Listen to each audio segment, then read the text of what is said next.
Welcome to 2021 Talks, where we are following our democracy in historic times. America was back at the table and fully engaged. President Joe Biden attends a NATO meeting today after wrapping up his first G7 summit, where leaders agreed to tackle China's growing influence, fight climate change, and donate more COVID-19 vaccines to poor countries.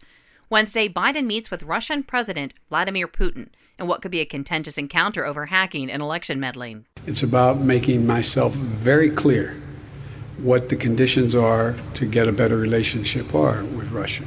We're not looking for conflict. Biden agreed with Putin's comments that the U.S.-Russia relations are at a low point.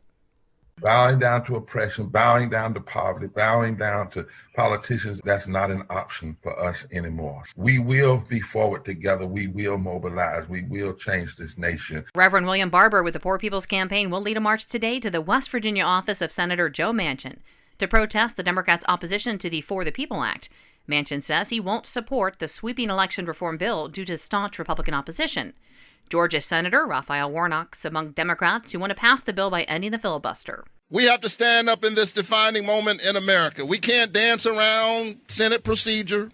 No Senate procedure, no Senate rule is more important than people's constitutional rights. Meanwhile, Attorney General Merrick Garland said current state voting laws and practices will be reviewed by the Justice Department to determine whether they discriminate against voters of color. We will apply the same scrutiny to post-election audits to ensure they abide by federal statutory requirements to protect election records and avoid the intimidation of voters. A new report from the States United Democracy Center found at least 216 bills in 41 states this year, which could suppress access to the ballot box, with 24 already signed into law.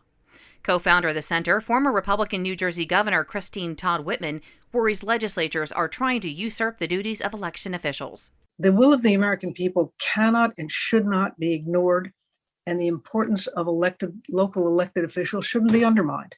We have a system that works. It can be improved, but this is not the way to do it. Whitman argues the Arizona audit of the 2020 election is based on former President Donald Trump's false narrative the election was stolen. However, Trump repeated the allegation during a video message to supporters at a Wisconsin rally, thanking those behind the Arizona recount.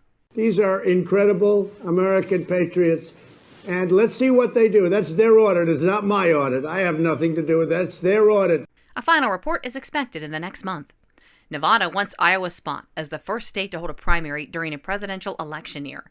A new law changes their contest from a caucus to a primary and moves the date to the first Tuesday in February. The national political parties must still approve the change. For Pacifica Network and Public News Service, I'm Mary Sherman. Thanks for listening.